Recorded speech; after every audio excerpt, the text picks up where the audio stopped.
Hello lovelies, welcome back. What shall I achieve this cipolle pasta, new pasta. I added salt, some pasta, cook it for 8 minutes. I added olive oil.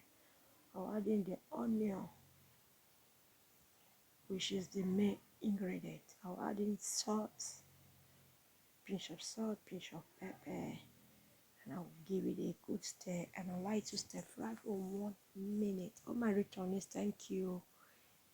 Thank you for returning. Like and share this video, guys. So I added the pasta that is cooked. So now I'll give it a good stir, and I like to simmer on a low heat for 2 seconds.